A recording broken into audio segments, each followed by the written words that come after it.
welcome to Real Gardens. I'm in Guernsey this week, and an extraordinary range of plants, like this echium, really tender plant, and some plants which are miles ahead of ours, and others which are the same. Very disorientating and wonderful. This week, Anne-Marie is on a watery excursion with Mike and Alison. I'm with our new gardener, Liz Collinette, in her colourful garden in Guernsey, and Carol is on Operation Clear Up in Diana's garden as they finally get some of her plants off the patio and into the ground.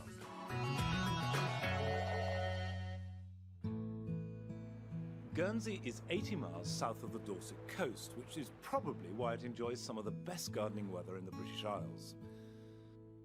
At first glance, Vale Pond House looks like a very privileged place to live. But when Liz and Rod Collinette first moved in 20 years ago, the house was neglected and the garden was a wilderness. Since then, they've greatly improved the garden. They've restored the beautiful old greenhouse and a rather baroque-looking fountain. And they've built a gazebo, which overlooks the reed-fringed lake. The Collinettes have 3 sons, and the youngest, Philip, who works on the island as a tree surgeon, sometimes helps out. But it's Liz, really, who does most of the gardening. I do a bit of wall building and patio laying. And you take out the bindweed, your passion. I hate bindweed, I don't take out the bindweed. But he's actually not much good in a border. He's not really very aware of the difference between flowers and She doesn't have a very high opinion about the knowledge of flowers for some reason. No, funny that, isn't Plants. The 2-acre garden is divided into a number of separate compartments, surrounded by trees and shrubberies. It's sheltered from the gales, but open to the sun. So while the rest of us were still worrying about late frosts, Liz's garden was already well advanced. Her flowers were blooming, and her extensive vegetable plot was thriving. So how far ahead do you reckon you are to us, Linda? I should think probably 10 days or a fortnight in some areas. Is this a normal year? Very cold the last 3 weeks, extremely cold. It'll be normally warmer and very dry in the last fortnight. I don't know what this is. That's Scilla peruviana. Beautiful, isn't it? Scilla peruviana? Yeah, I've never come across that. No, I hadn't before we came here. Did you plant that? No, that just appeared in the garden, in the wilderness of weeds and trees. So what was the garden like when you came? Was it all over there? Complete wilderness. There were no borders, no lawns, nothing at all. Just a few stunted rose bushes. I like this asparagus in there. I know, pops up everywhere. And that white flower, what's that? That's the Guernsey Star of Bethlehem. And was that here too? Did you plant it? No, I haven't planted it, but that didn't appear until a few years ago. So it must have been here. I love the idea of these plants just arriving. Amazing view. Glorious, isn't it? Yeah, we can sit and watch the birds to our heart's content. So this is where you come? This is where we come, with a gin and tonic. Of course, yeah. What have you got growing up over there? We've got roses and clematis, and this is where I want to put sweet peas going up the front. Nice perfume again. In these containers. And for a bit of interest, lobelia in the front. Then we have the smell and the look. She'll do it. OK. So did you grow these from seed? I did, yes. Sowed at the end of December. Ready to go out. What kind of thing? Mixed pastels. How many do you put in a container, if that's your size? I would probably put 5 or 6. We'll just see how we go. We'll see how we go. If they look a bit crowded, then we won't put too many. Oh, it's a bit dry. I know, absolutely bone, aren't they? Poor little devils. Look at the roots. Not bad. That should produce a pretty good sweet pea. Giving yourself lots of flowers for the house too. Oh, yes, I love them. And quite a long season, really, isn't it? If you keep picking them. Yeah, exactly. I think 4 is enough. I agree with you. Because they're quite bushy, aren't they, really? Yeah, and they need lots of goodness. Yes. So what do you want to put in front of them? We put the lobelia in front. No, these you didn't grow yourself, did you? No, I didn't. I bought these in because we were away, came back too late to sow seed to get lobelia in time to flower. Are these all the same? You've got pale mauve there and I've got pink. Now, So should do you we want them all one colour in each or mix them up? No, we're going to mix them up. I'm just going to put this one on the edge to trail over here nicely to cover up this pot. So these will flower about the same time as sweet peas. Oh yes, Yeah. they should do. And keep going. Get those watered in. Yeah, give them a good soak because the sweet peas are dry. Now, that compost looks very rich, is it? It is rich. Yes, it's a mixture of horse manure and seaweed and my ordinary vegetable compost. Right. So it should keep them going well during their growing life. They're going to want more water than that, aren't they? They're going to want a whole can each there. Fantastic. The gazebo is a fine place to sit in the summer with its lovely view of the lake, but Liz wants to open up the view from the back garden as well. So what are you doing up here? Well, this is where we're hoping to complete our Mediterranean terrace. It was an old building. And why is it Mediterranean? Well, I just fancy a Mediterranean feel. Right. Something exotic. It's very hot. And that's where we spend most of our time sitting in the summer. That's where we do a lot of our entertaining. So we want a beautiful view over here. A beautiful view which is obscured by a great mound of bramble and a whacking great big Monterey pine. I know, but miracles can occur, you know. So I'm going to... We'll tackle the mound next time we visit, but first we must remove the lower branches of the Monterey pine so that Liz can have a clear view of the water beyond. And it's far easier to do this when your son is a professional tree surgeon. Phil, which branches do you want to take out? I think we should start off with this one here, and just get the correct height, and then from there on we'll go around the tree and selectively take them out. Do you trust him? Implicitly. I agree with you. Well, come on, let's get cracking. After harnessing himself to a tree with a rope over one of the top branches, Phil is able to swing round the tree like a monkey.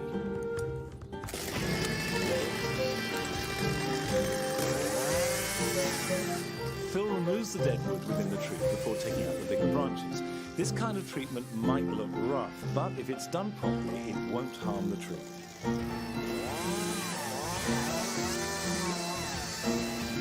Monty, I'm some chocolate biscuit cake. Keep you going. Did you make those? Of course. That's lovely. Oh, you've made a tiny bit there. Lovely. Fantastic. Phil, shall I throw you up a bit? Can you throw it up? Try. Try the whole plate up. Yes. Hooray! What do you think? A lot better, isn't it? Is there enough off, do you think?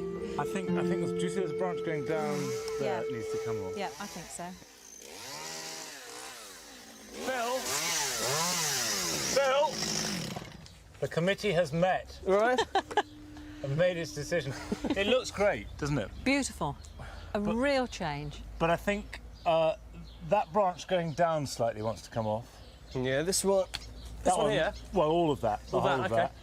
Okay. So fundamentally, the view is beneath the one that you're standing on. Right. Otherwise, it's brilliant. It doesn't take long for an expert tree surgeon like Phil to cut out the chosen branches, while the tree surgeon's assistant does all the tidying up. The tree has a better shape than before, and the view of the lake is already improved. Pretty good. Great. Has he done well? He has certainly done has. well. He's Very earned another impressive. piece of chocolate biscuit cake. Right, That'll do. lovely shape, and the vista opened up. Yeah. And I'll be able to grow things underneath in the border. Just So- what we wanted. Now we've cleared that, the next stage is that mound, is it? This mound here's got to come out. So, Ready for action?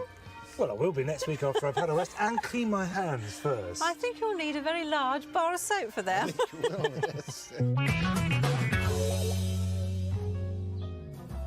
Diana Harold loves nothing better than pottering about in her garden.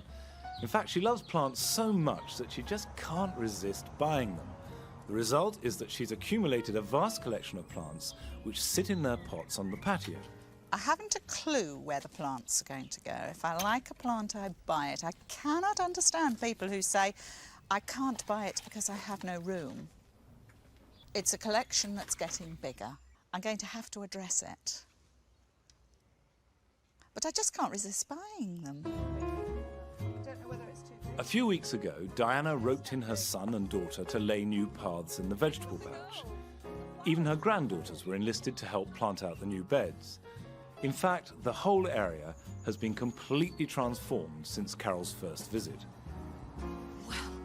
What a transformation! Isn't it lovely? It's totally different. You've got a potager. I have, and I'm very, very pleased with it. I'm not surprised. Do you like my stepping stones? I love them. And my times going Yeah. through? Yeah, very nice idea. Yes. So you're going to have a scented path. And all this stuff that we put in Yes. is... it's Yes. flourishing, isn't Yes. it? But what's been going on over there? It's fantastic, all this trellis and... Yes, I wanted to make a barrier between the road and my compost heaps. Have you noticed my compost heaps? Yeah, I have. They're no longer those rotting towers, are they? No, some friends came and helped me. Oh, well, yeah? actually, they did it. And I watched and directed. Yeah, you're good at that, aren't you? I'm very good at that. Yes. Comes from being a school teacher, I think. I'd like that trellis to be covered in climbers, different sorts of climbers, and I've collected a few. Never. Quite a selection to choose from, isn't there? I love climbing plants. I've noticed. I think they give a lovely dimension to your garden. Yeah, I think lots of people forget about that, all that sort of vertical bit, don't they? In we go. It's quite a jungle in here, isn't it? I can see several honeysuckles. Yes, I'll take them. They might get giddy, you know, being moved around like this after being here for so long. You're so rude. A couple of roses. And how many clematis? I think there's about 9 clematis. 9, is that 9, all? I think. Don't forget your pièce de résistance. Here you are, just as gold. Yes, Isn't that wonderful? Wonderful. Before we plant up the trellis, Diana wants to replace the tangled passion flower, which scrambles up a wall on the south side of the house. It's a bit of a mess, isn't it, really? Not a thing of beauty, is it, at the moment? By giving this passion flower the chop, we're freeing up a prime position, as the south-facing wall will always be a few degrees warmer than the rest of the garden. Diana could put something tender in here, but because she's a rose fanatic, she'd rather use the space for one of the climbing roses in her collection. Gloire de Dijon. House walls are always a problem for the climbers that grow up them, because they keep all the rain off. That's why I've dug it sort of... Out a bit. Yeah, a good 18 inches, 50 centimetres or so from the wall. But also this muck will retain a lot of moisture too. Looks a very tiny rose, doesn't it, for a vigorous climber? Well, it's not that vigorous. It's going to be about 12 feet, so it should be just about right for here. It's suitable, and it's really important to choose a plant that's going to grow into the sort of space you've got. And when you put it in, just make absolutely certain that all this growth going backwards from the graft. Right. It's got 3 main shoots. So if you have one for the centre and one for each side, and you just train them up first on canes, just tie it in loosely till it gets somewhere like where it wants to go. Yes. And then make sure that that central growth you never cut back, because that's Right. going to go right at the middle of your wall. Diana's rose will soon be clambering up the wall. Eventually she'll put in wires to support it. 1 plant down, 23 to go. Now, I think the thing with this sort of really strong trellis is it's the perfect home for some of these things that'll twine themselves. The honeysuckles will just go wrap themselves in and out of this. Yes. And then the clematis will throw their tendrils round the honeysuckle and round the trellis itself. Just cover it. When positioning the plants, we're thinking about how they'll look together, as well as making sure they're not going to smother their neighbours. Yeah, this is just a Belgica. Where do you want it? This end too? What's just a Belgica? Well, it's not a fancy hybrid, right? It's going to be a vigorous, strong honeysuckle. It'll take off all over here and shoot out up your... Yes, I want your my fancy Montana at the end there. This one. Yeah, well, that can compete with anything, can't it? Yes, it's fairly vigorous, isn't it? And it's lovely, this one too, Diana, because you're going to get a long season of interest with it, aren't you, with this beautiful foliage. red leaf. Yes. The soil's so fertile on this ex-compost heap that we don't need to add any extra muck before planting. The clematis are planted extra deep to help prevent clematis wilt. Let's twist its cane and just put it under there, and it's off to a flying start. Diana's putting this golden ivy on one side to plant up the arch at the entrance to the vegetable patch. Now that we've put in almost all the plants, Diana's compost heap will soon be screened by a combination of beautiful climbers. But Diana has her own plans for that archway.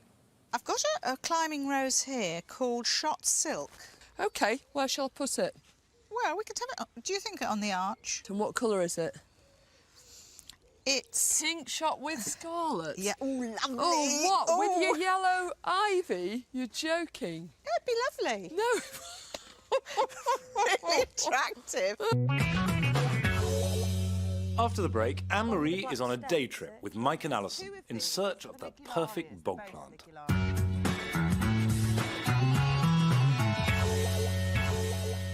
Welcome back. This time of year, the herbaceous perennials are just shooting up. Things like these delphiniums are growing feet every week, but it's really important that you support them now before a storm comes along and flattens them. We're using canes and twine here, which works fine, but you can use anything else. Pea sticks, metal supports, doesn't matter what you do, but get it in nice and tight, and as they grow up, that will cover it. By the way, if you're using twine, don't just use any old string. This soft green twine or brown twine won't cut the new sappy growth. And another tip, when you're using canes, drill out an old wine cork, put it over the top, and that'll stop you poking your eye out when you go to pick the flowers or do a bit of weeding. Now, Anne-Marie Powell is going shopping again, this time in Stockport with Mike and Alison. Alison Buckley and Mike Woodall first began tackling their neglected and boggy garden in Stockport earlier this spring. Even though neither of them had any previous gardening experience, they've already made 2 raised vegetable beds with Anne-Marie Powell's help. On her last visit, she helped them to build a boardwalk, which leads down through the boggy part of the garden. And since then, fired with enthusiasm, Mike and Alison have gone one step further by building a sun deck at the far end of it. But there are still no plants. It's another muddy mission for Anne-Marie. This really finishes it off, doesn't it? It's built in the same style as the boardwalk, inspired by it, if you like.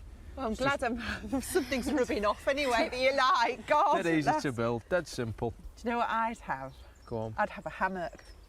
I really would. I'd have a hammock across here and then just loads of bean bags and just keep it really, really relaxed. Just bring them out when you want them. Oh yeah, we'll have one of them.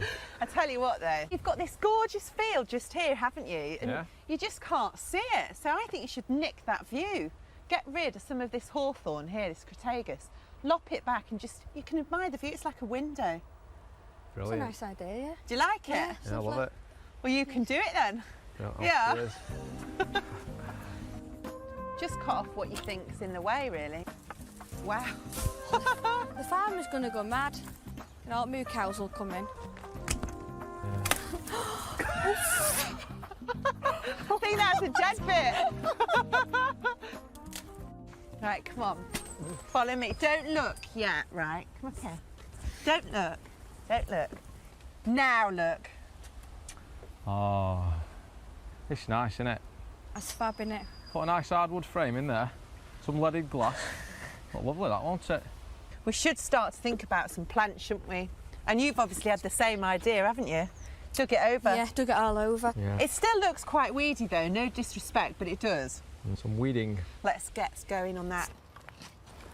We need to get the fork down further into the soil because if we can't get into it, what chance have plants got?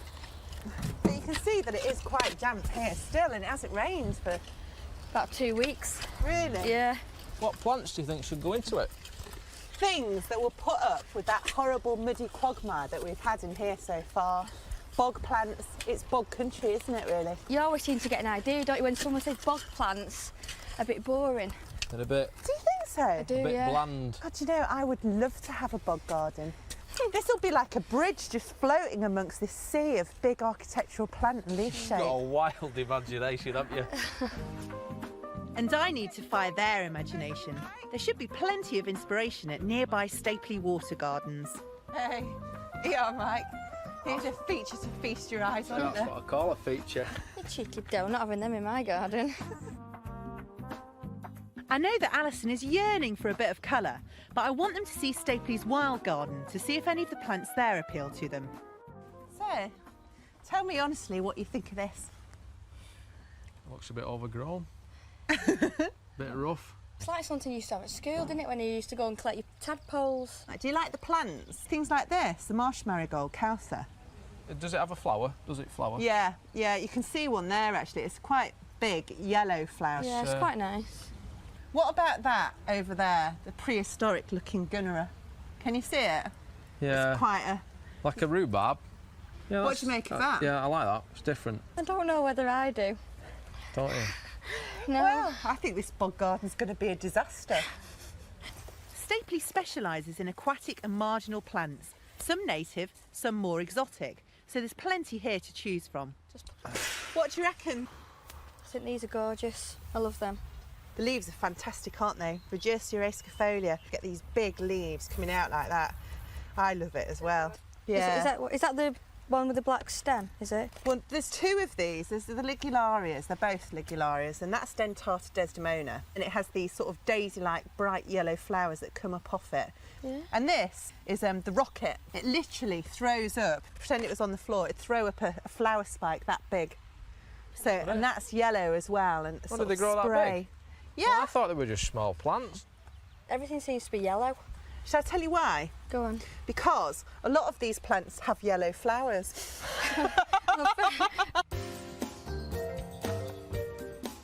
A white arum lily will add some variety to the mix, but Alison still wants some colour, so she's choosing Lobelia Queen Victoria, which will have bright red flowers.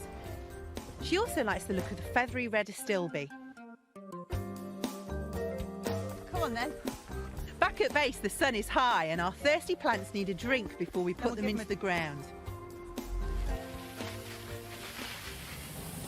I'm a bit worried about you not liking these plants, you know. Well, I'll be honest with you, they actually look better now than what they did before. Oh, God. So we'll see how it goes. I'm pleased you said that. I thought we'd plant this gunnerer, though, first, or at least place it. I think you need to put it right there. So we have to clear all that brick because it likes it really, really nice and meaty, the soil, Okay. lots of food and nutrients. Is that going to fill that corner? It'll grow massive. It'll just really end your whole bog garden, you know, with a Right. bog monster, if you like. We have to resist the temptation to place things too near the boardwalk, or it'll soon be submerged beneath foliage. This is ornamental rhubarb, and it'll soon be enormous. Fab. Now for my favourite bit, the planting.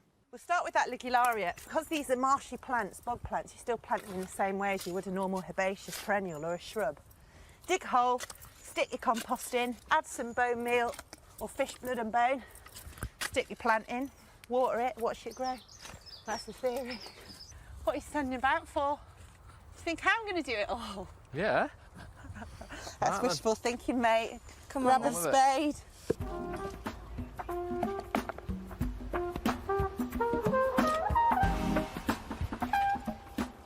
They may look small now, but in a few months' time, the boardwalk will be surrounded by a jungle of large and colourful plants.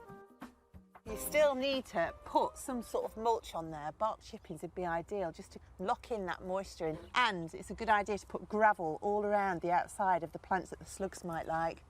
But this is the most important thing. I love it. Really gets you to see your plants and what's going on with them. I reckon you should do this. Yeah. It's time you got to know them, innit? Yeah. Okay, thank you. That's it for this week. Next week, Anne-Marie is up in Stockport with Mike and Alison, and Carol is down in Devon with Adrian and Debbie, and I'm back here with Liz in Guernsey. And also, it's Chelsea Flower Show week, so we're going to be taking all our real gardeners down to London to show them an inside view of the RHS's most prestigious show. I'll see you then. Bye-bye.